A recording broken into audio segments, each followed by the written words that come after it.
Welcome to Economics on the Go with me, Yogyata. Today we'll be having a look at how an economy works.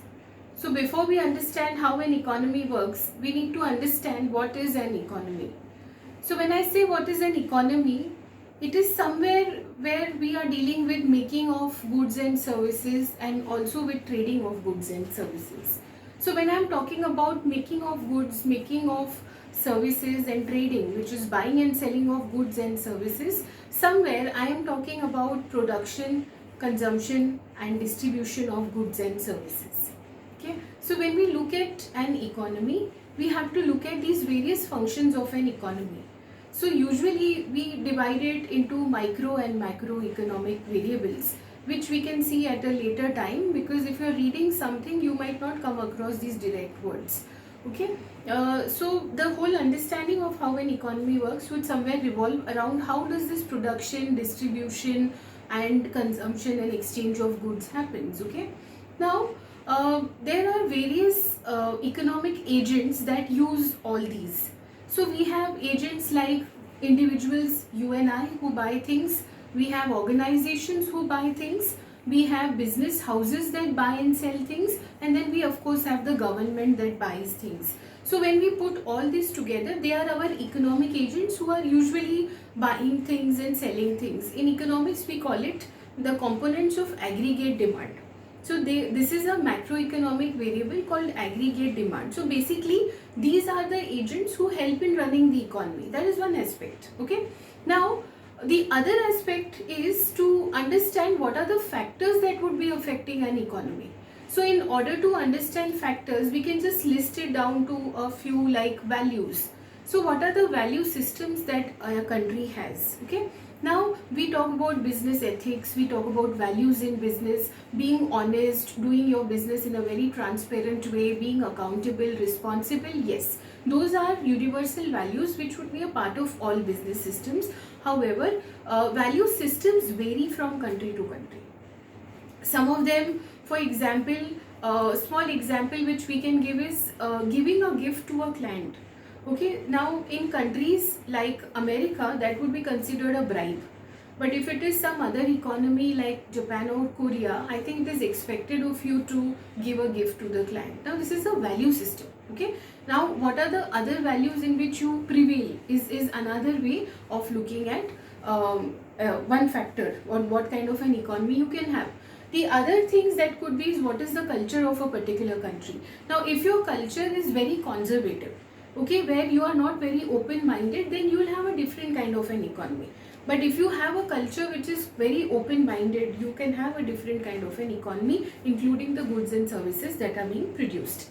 Next, if you see the education level which is prevalent in an economy, that will also affect what kind of an economy you have. Highly educated citizens of the country have different demands than a country which has lesser literacy levels or lesser levels of education.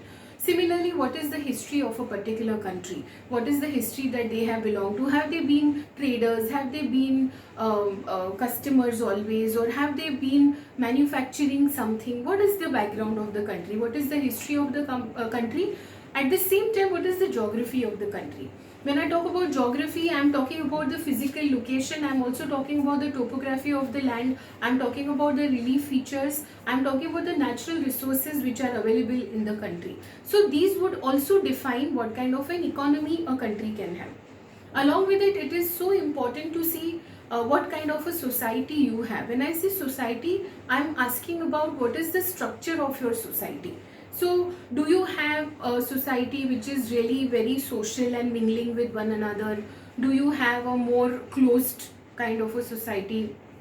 Do you have more values for family systems? Do you run into joint family systems? Or what is the kind of social structure that your country has? That would also define what kind of an economy you have. Along with that, what is the political setup in your country? Are you a democratic country? Are you running on a one-party system, multi-party system? Are you a communist country? Do you have the monarchical way of working? That would also decide what kind of an economy you have. Also, it's important that what is the legal status. So what are the laws in the country? Do they permit a lot of things being started in the country? Production of a lot of goods and services, is all that available? These are some of the things which we have to see. Along with it, there is also another factor which is given as ecology. Okay, so usually ecology we deal with, you know, the all things put together, the land, water, air, all of that put together in an environment would be your ecology. Similarly, in economics also we have ecology. Okay, so when I talk about economics ecology, it's a fairly new concept. Okay, when we talk about economics being concerned with environment, at the same time ecology also means what is your group of suppliers, distributors, government, and how everybody operates in an economy. So when you look at all these factors, you would be eventually be able to decide what kind of an economic system you want to have in your country. Do you want to go with a traditional economic system where it would be a family run business? Do you want to go with command economy where everything is in the hands of the government? Do you want to go with market economy where everything is in the hands of individuals and private sector? Or you want to take a safer, balanced, mixed economy where there is something with the private sector and something with the public sector? Okay, so that would decide what kind of an economic system you would have.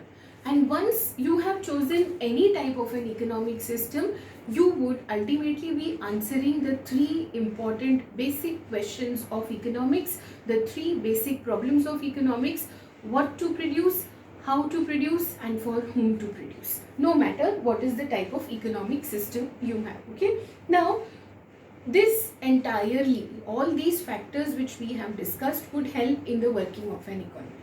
Okay, so it's important for us to see that once you've chosen any kind of an economic system for your country, then the decision making will happen in different ways. Okay, you would know whether it is the state that is taking all the decisions or it is going to be a collective decision making that has been done. You would know what are the sources of distribution. You would know where is the control of various factors of production and all those things. So in this way, we know that how an economy works. Okay, in order to understand each element better, we will be following them up in the coming videos. I hope you've got a rough idea of how an economy works. Thank you for watching. Don't forget to like, share and subscribe to my channel. Thank you so much.